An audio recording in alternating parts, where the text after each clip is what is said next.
Most wars are won by armies. This one was won by ghosts. It is one of the most remarkable stories of the Second World War, a nation destroyed in days, only to rise again not by foreign liberation, but by the stubborn will of its people.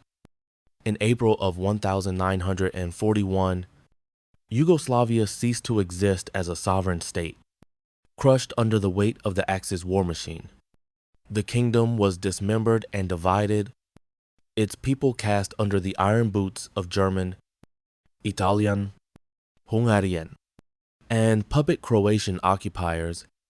It was a conquest so swift, just 12 days, that even Adolf Hitler marveled at its efficiency. And yet, by 1945, those same occupiers were fleeing in defeat, hounded from the mountains and valleys by an enemy they had tried and failed to exterminate. That enemy wasn't a foreign army. It was not the Red Army, nor the British. It was Yugoslavians themselves, farmers, teachers, factory workers, soldiers united under a red star and a single name, Tito. But how did such a fractured, ethnically divided country with no functioning army, under multiple brutal occupations, and locked-in civil war managed to become the only European nation to liberate itself from the Nazis without a single foreign division? And what did it cost them? The story of Yugoslavia's liberation is not just a tale of battles and strategy, it is a story of ideology, betrayal, survival, and of the brutal clarity that war brings to those who have nothing left to lose. Before the war, Yugoslavia was barely more than a name on a map, a kingdom and title, but a powder keg in truth, a patchwork of Serbs, Croats, Bosniaks, Slovenes, Albanians, Montenegrins, Roma, and Jews. This so-called kingdom had stumbled through the interwar years in a fog of ethnic strife and authoritarian politics. By the late 1930s, democracy had given way to dictatorship. Prince Paul, cousin of the boy king Peter II, ruled as regent, a British-educated aristocrat whose pro-Western sympathies were outweighed by cold reality. Yugoslavia was surrounded. To the north, Nazi Germany. To the west, Fascist Italy. To the east, Axis-aligned Hungary and Bulgaria. Any choice would anger someone powerful. And Yugoslavia was weak, militarily outdated, politically divided, and rife with fifth column activity from Croatian and Slovene fascists. When Paul signed the Tripartite Pact on the 25th of March 1941, aligning Yugoslavia with the Axis, it was not out of loyalty but desperation. But even that wasn't enough to hold the country together.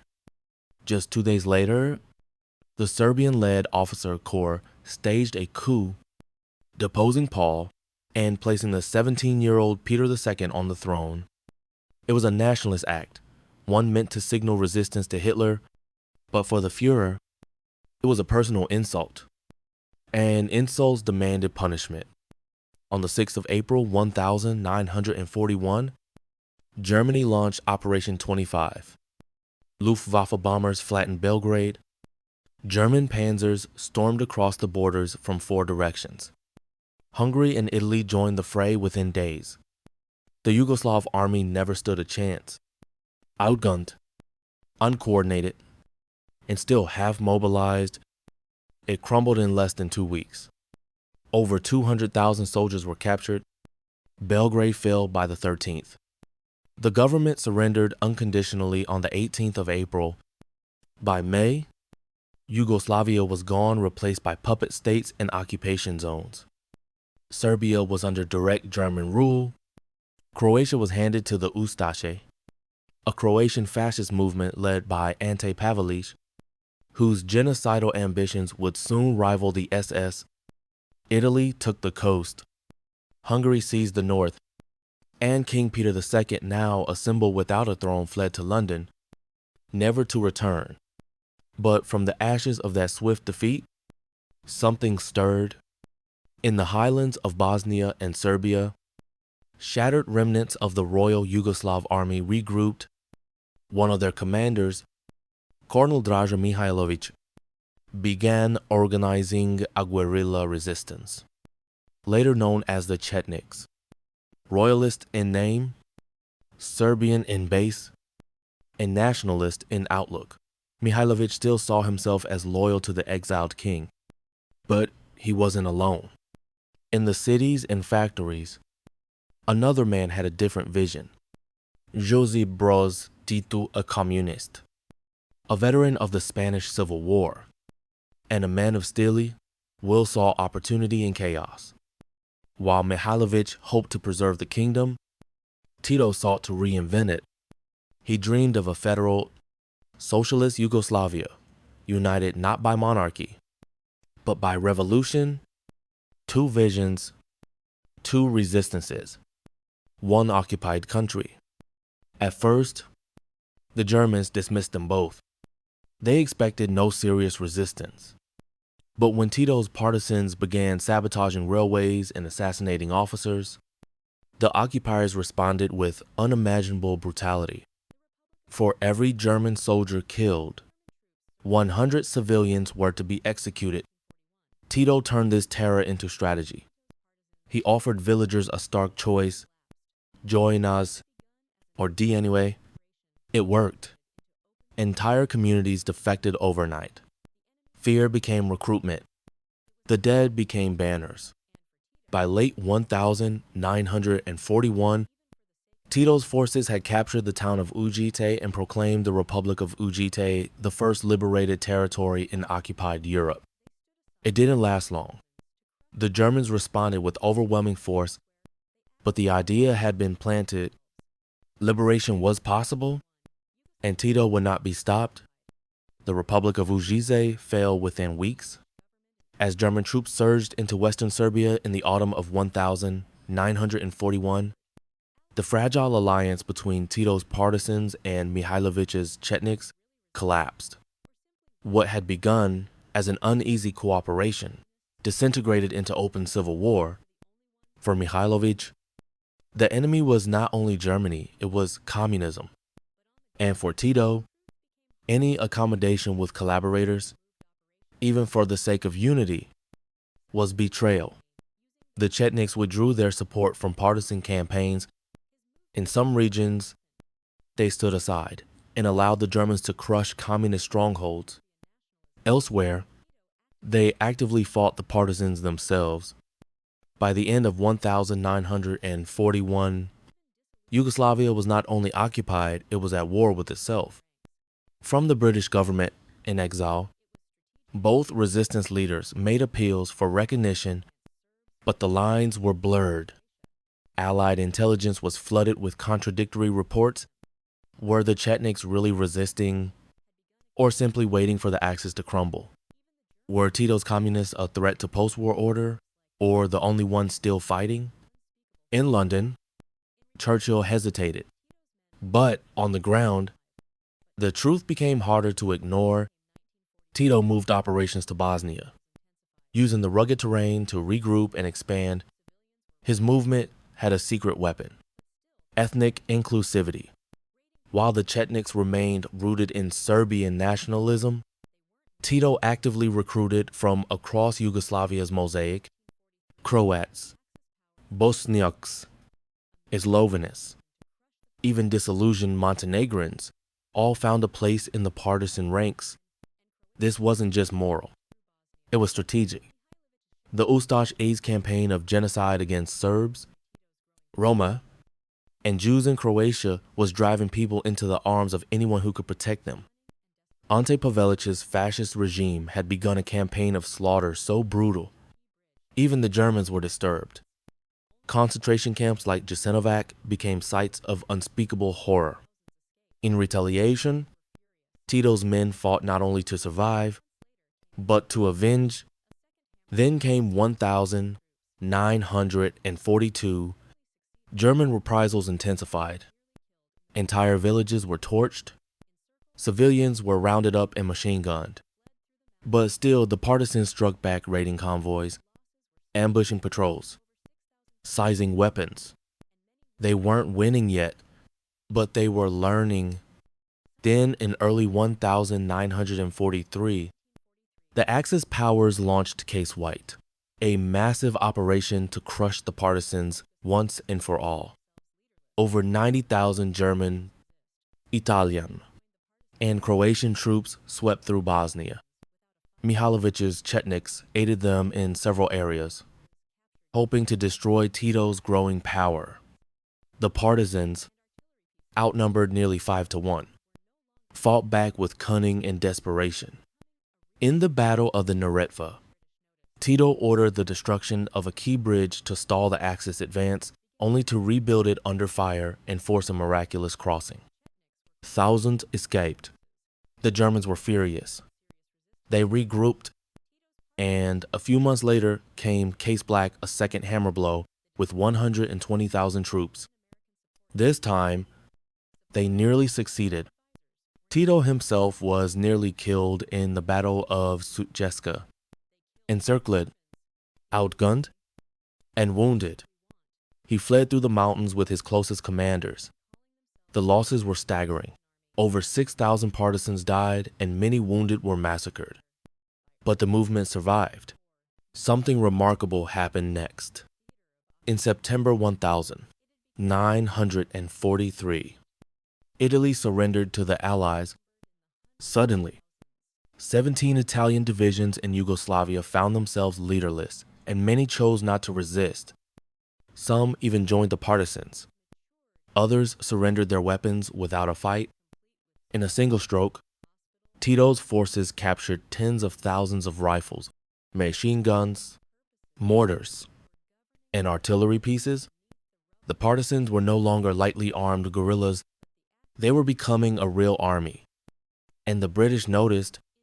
That same year, Allied missions inside Yugoslavia began reporting a shocking truth. Mihailovic's Chetniks were cooperating with Axis forces and had little interest in serious resistance. Tito's partisans, on the other hand, were fighting tooth and nail. The decision was made. British and American support shifted. Supplies, weapons, and advisors were now funneled to Tito. Churchill himself praised the partisans. They killed more Germans. He said bluntly, "That is what we want." And the partisans, they began calling themselves the National Liberation Army, a name with ambition, a name for a future. By early 1944, Yugoslavia was no longer just a theater of occupation. It had become a full-fledged battleground. Tito's partisans now numbered in the hundreds of thousands. They controlled vast areas of Bosnia, Montenegro, and central Serbia. Their organization had matured into a functioning proto-state, complete with schools, hospitals, and even local administrations. For all intents and purposes, they were governing the country from beneath the rubble of its disintegration. But the Axis was not finished. In late 1943 and early 1944, the Germans launched Operation Kugelblitz, translated grimly as ball lightning, a scorched earth campaign designed not to win territory, but to destroy anything and anyone of value to the insurgency. It was the tactic of desperation, and it failed. The Ustaše, still overseeing the independent state of Croatia, were already infamous for their brutality. Between 250,000 and 700,000 Serbs, Jews, Roma, and anti-fascist Croats had been murdered under Pavelić's regime by this point. The longer the war dragged on, the more indiscriminate and unhinged their violence became. Villages were erased. Rivers ran red. Whole communities disappeared. But with every atrocity came another recruit. By spring 1944, the German High Command recognized that brute force alone would not defeat the partisans. So they gambled everything on Operation Rösselsprung Knight's Move, an audacious airborne assault aimed at killing Tito himself. The date was May 25th, Tito's birthday. A 500 strong SS parachute battalion, backed by mountain troops and Luftwaffe squadrons, launched a surprise attack on Doktovar, a small town in Bosnia where partisan intelligence believed Tito was headquartered. They were right. Tito was there, but he escaped barely. As bullets tore through the pine forest and smoke engulfed the hills, he took refuge in a nearby limestone cave, where partisans held the line for hours, sacrificing themselves to protect their leader. The Balkan Air Force, an Allied squadron operating in Yugoslavia, bombed the advancing German troops. By nightfall, the attack was repulsed. Over 6,000 Germans lay dead or wounded, and Tito, he walked away, alive. The consequences were immense. If Case Black had been the partisans' darkest hour, Knight's Move was their turning point. The Germans had thrown their best and lost, and the myth of Tito's invincibility was now set in stone. Just weeks later, Tito formalized his command. On the 17th of August, 1944, he was recognized by the Yugoslav government in exile as the supreme military commander. The following month, King Peter II himself, still in exile, gave a radio address calling on all Yugoslavians to join Tito's National Liberation Army. The royalists were done. Mihailović Chetniks, now exposed as collaborators, collapsed. Many defected to the partisans. Others fled. Mihailović himself went into hiding, hunted and disgraced, and just in time, because the war was shifting, in the east, the Soviet Union was on the move.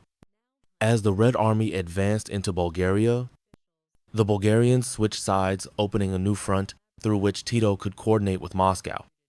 For the first time, the partisans had real, direct access to Soviet military might. On the 8th of October, a joint Soviet-Bulgarian partisan offensive launched into Yugoslavia. By the 20th of October, Belgrade was liberated, not by the Red Army alone, by Yugoslavians. Winter came, but the war did not pause. Tito pushed forward. He launched assaults across the Sirmian front, a German defensive line stretching from the Danube to the Drava River. The fighting was brutal. The terrain miserable, frozen mud, bitter wind, artillery thunder echoing across the flatlands. But slowly, town by town, the axis began to break, and with each liberated village came retribution. Tito's partisans, no longer the hunted, now hunted in turn, Ustaše officials, Shatnik commanders. German collaborators, many were executed without trial. Others were imprisoned in makeshift camps.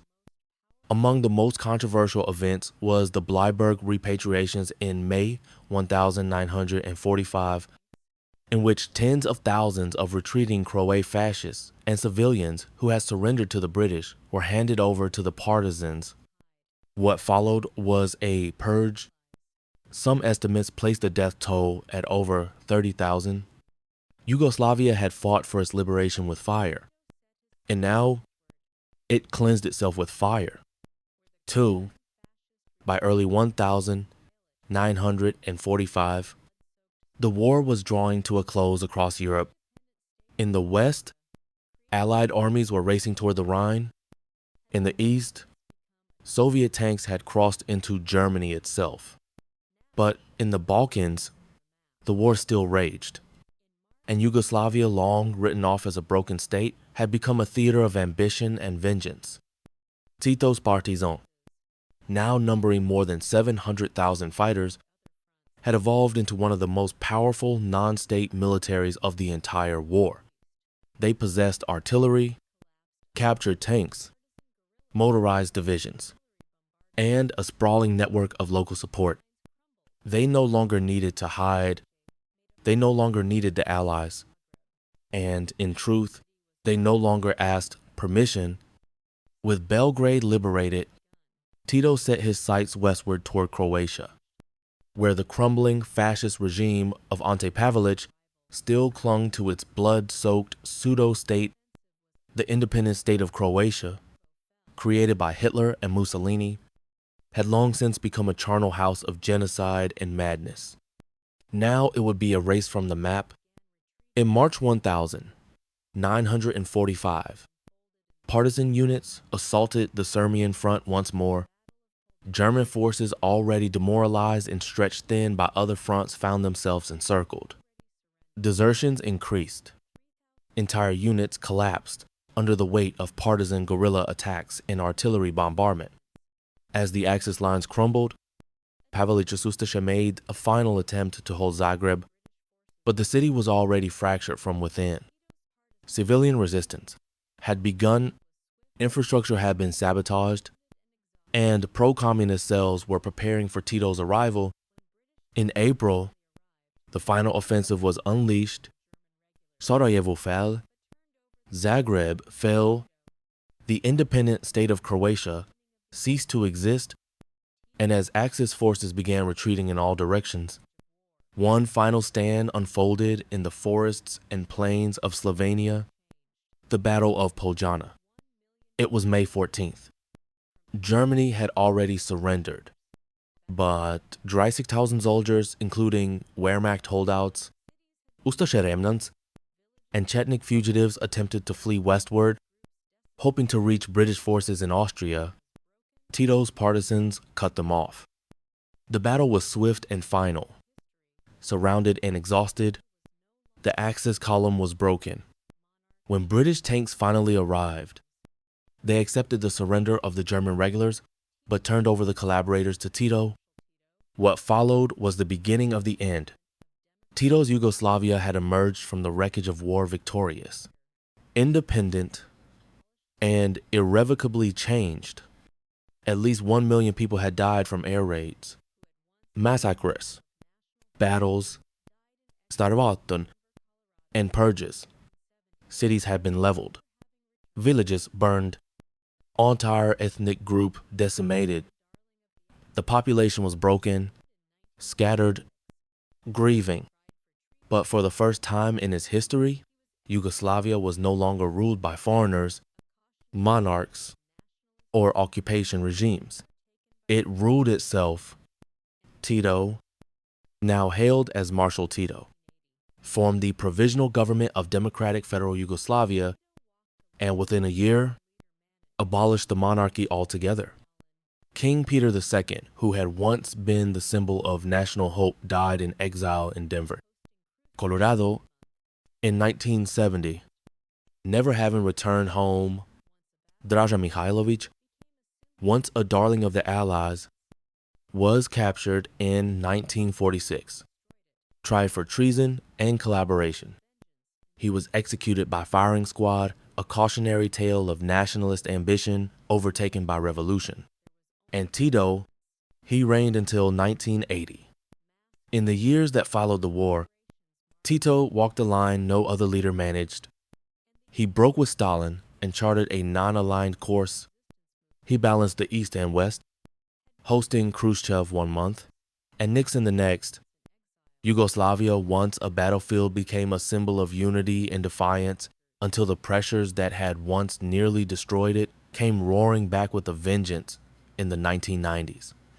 But in 1945, none of that was written.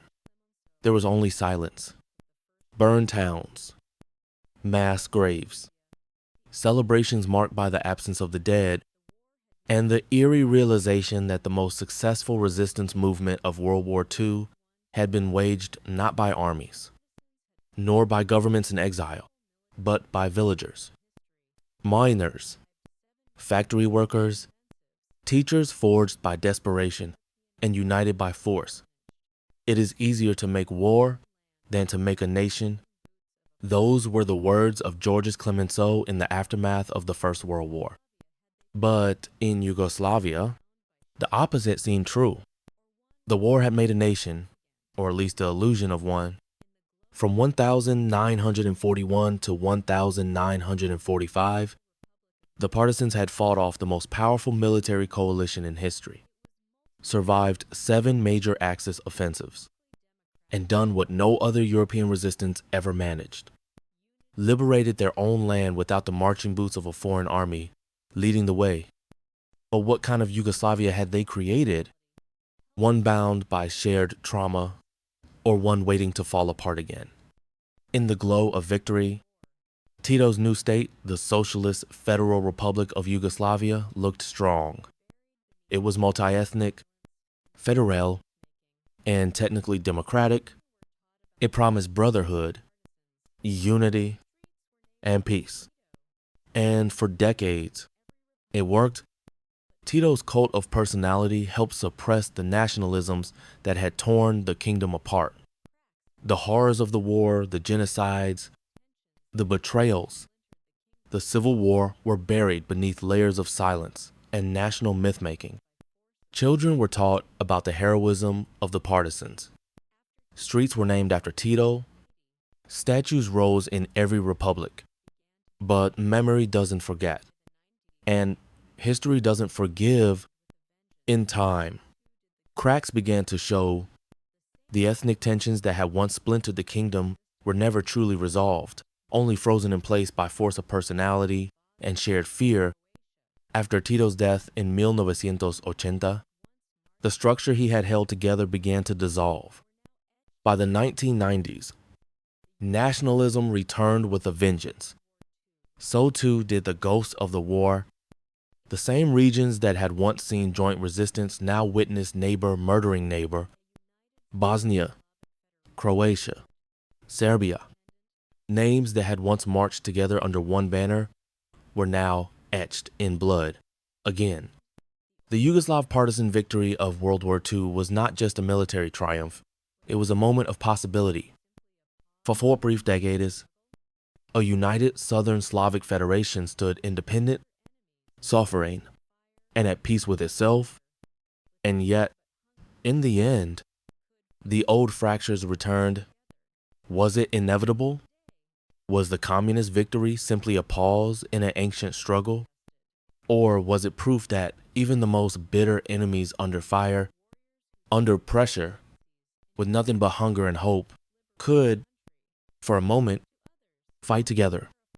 Today, the legacy of the Yugoslav partisans is still contested.